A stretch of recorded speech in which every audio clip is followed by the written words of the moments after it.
Welcome back, my fellow agents. It is I, your agent of animated awesome, this time stop motion animated, but with a little twist, X7, also the host of Zenorama, the podcast of heroes and monsters. We are at episode 408, and we are 102 members away, subscribers away, that is, from on YouTube. So that's hoping we get there together. Today we're going to be talking about a very influential book in your humble agent's life, From the Land Beyond Beyond, written by Jeff Rovin, and was first published in approximately, I have it in here, 1977. So I got it soon after that. We'll be looking at my copy, both parts of it, and my homage to it later on, once I get into the uh, live action part, this from the screenshot. So I met Ray several times in his life. The first time was here. That would have been in 1989, probably. I don't remember, but a certain friend of mine, Agent DA, Brick DePayne, figured out how to get him there. So kudos. This is his signature on the inside of my copy of From the Land Beyond Beyond, and we'll see that momentarily. All right, so let's get on to the actual screenshot here, or the live.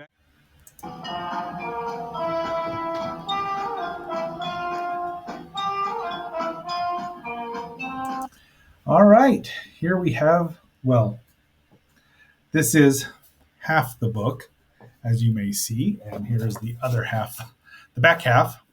It has separated. It's still in pretty good condition, aside from the fact that the binding split. I've looked into trying to find someone to repair this to make it a whole book again, but alas, I have not yet discovered it. So 1977, it cost me a whopping, I want to say $5.95, so probably about $6.30 with tax. And I got it in probably January. This says February of 78. Oh, look at there. Picture of the late Sid Vicious in here. I don't know why. It's under the King Kong part. So my friend Charles actually showed it to me while we were in City News, which was the greatest book newsstand. And it was in the back. And I was looking at, I don't know what, monster magazines or maybe science fiction books, probably. But he comes up and I'm like, what is that? And why are you looking at it? And why didn't I see it? So it runs. Let me get part 2 here. Here's the back of it. This goes up to, splits at 7 Voyage of Sinbad. And it's mostly about the films of Ray Harryhausen and Willis O'Brien, not necessarily in that order. It runs a whopping 277 pages, like I said, written by Jeff Rovin, who wrote many of these things. And it's all in black and white, which of course would have been at the time. He gets into, Beast, Mighty Joe Young, King Kong, of course. And he talks about a lot of how, about Obi. It's, his life story, and not nearly as much. Now, speaking of Obi, I had this as well, The Making of King Kong, which is now in its 3rd edition, but this is the biggest one, and it's a little beat up. I've had it even longer. So these are like the two that they've been all across the country with me. This was 1975, so I probably got it at Christmas time. Anyway, this goes up to, let's look over here. We got a nice chunk. He combines the dinosaur. Did he combine both dinosaur movies together, unfortunately? And bring on the dinosaurs. So, they were kind of one right after the other, with Guanji and 1 million years BC sharing it. And then it gets into the Golden Voyage of Sinbad. And then they do have like a last minute Sinbad and the Eye of the Tiger. Right there is where it starts. It doesn't have many pages, but he does have, were able to add at the very end, I believe, some pictures of Sinbad. No, it's only 4 pages. But then he goes, the final chapter is Subaraya, O'Brien, and others. And they get this tiny little chapter. Oh, there it is. They're at the very end. Sinbad, these photographs right at the end, just released. Because Sinbad and the Tiger, it's only 2 pages, was released in 78. But that they didn't have a lot to do. Here is Disney, when 20,000 Leagues Under the Sea, and George goes over George Powell. Then we get the real reason I bought the whole book. These great pictures here of Monster Zero and Godzilla versus the Smog Monster, as they were both known back then. And unfortunately, he kind of gives them a short shrift here. Let's see. He talks about Jim Danforth and how his creatures just simply move and don't live like Ray. I mean, Ray did get put on a pedestal quickly and easily, and rightfully so, because he was an artist. But I'm trying to get to this part where the thing that annoyed me, it still does, is that when they talk about Subaraya, and thus, while Subaraya was not an artist in the same creative breath as O'Brien and Harryhausen, he surely knew how to make the most of what he had. And that's a load of hooey, because while this was a different kind of artist, that's like saying Hank Williams wasn't the same kind of artist Elvis Presley was, but he certainly knew how to make the most of what he had, which is baloney. Baloney, I tell you. They're just different kinds. Oh, he's even got Gorgo and them and the beast, the monster of the id. Pull back a little bit there. It's all in black and white, and I thought for years, many years, Jeff Rovin might do an updated version in color and maybe a hardcover. I really would. If anyone knows of a good bookbinder, rebinder, is that even a word?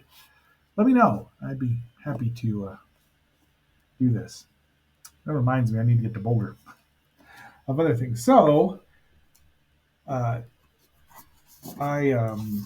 since I've been publishing Zenorama, I decided that I would. Let's see. In 2023, well, actually a little earlier than that, 2022, I decided I would do an homage, and then the first time I did 2 issues, same size, same monster size, see, same monster, and this is my version, which I'm really proud of. It's one of my better ones. It combines issues 37 and 30. This one is the color version. The first 2 were black and white, and then I decided let's make a deluxe. I also thought about making it.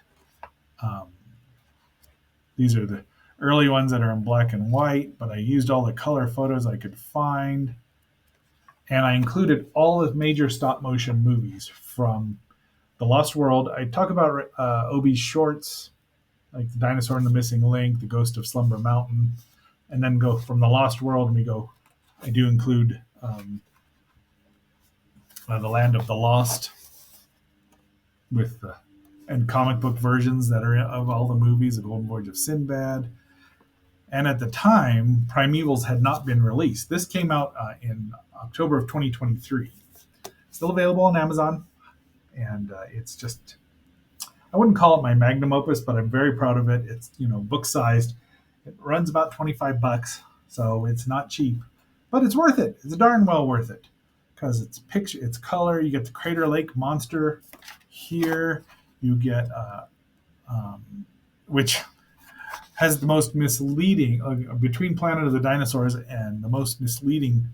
Both of them have very misleading artwork, but you also get what was going to be the sequel to Crater Lake Monster, or at least a sort of continuation. Lots of stuff. Caveman. You've got Fiend Without a Face, and one of my personal favorites from Journey to the Beginning of Time. And it's just so I hope that in some small way, I don't know if Jeff Rovin will ever see this or see this book. I mean, I give him all the credit in the world for doing From the Land Beyond Beyond. Now, I called this From the World past hope and fear, because that's since From the Land Beyond Beyond came from the incantation to get the genie to come out of the bottle from Seven Voyage of Sinbad. There you go. I did use the Japanese version of the 1 million years BC cover. The other two different covers, of course, just to differentiate them. But it's, yeah. And I dedicated it to Agent, my good friend, who's, going through some issues still, but he's living his best life and doing well. So getting married as of this writing in about 20 days, maybe more or less. So it's got other authors in it. They're great. I highly recommend it. It even has a Dragon Slayer and that Fifth Voyage of Sinbad homage. So that's this book here. Issue, once again, it's available on Amazon. And now, let's go back to the pictures where I just talk some more. Because, it's me. I like to talk. All right, my fellow agents. That's our episode for today. Oops, I meant to turn that down and not rewind it. There's the making of King Kong behind there. I do have this book. There were two of them, an animated life and an artist life. I don't remember. This is the only one I've got this autograph on. I have several of Ray things autographed by Ray, but this has somebody's name on it. I don't know who that is. However, that is our episode for today. It's just a short little snack bite of a book review. I love his movies. We've done a few of them. 1 million years BC. Obviously, just recently did 20 million miles to Earth. It conquered the world. No, it came from beneath the sea. You name it, I've talked about it, and I'll probably still talk about it. Wait till we get to Clash of the Titans. You just wait. Or maybe you don't. I could probably do an imitation of Brick DePayne there doing a review of Clash of the Titans. However, that's all speculation for the future, and speculate in one hand and do something else in the other and see which one fills up first. Until our next assignment tomorrow, this is Agent 7 X7 signing off.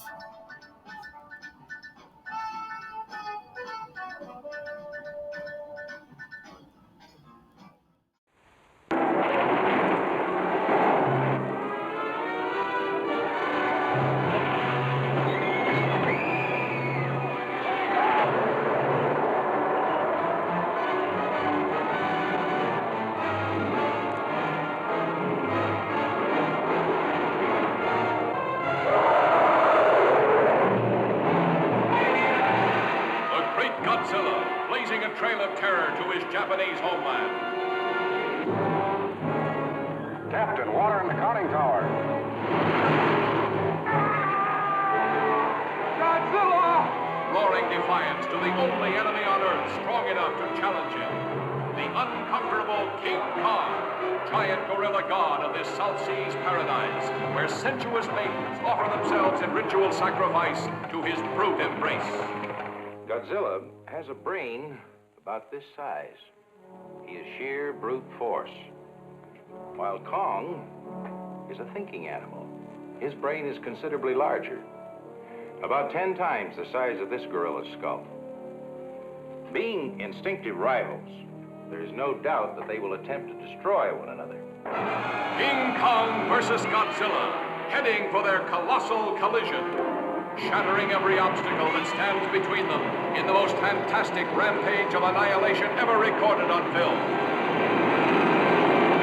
See King Kong stamp Tokyo into the ground, holding a beautiful girl in his grasp.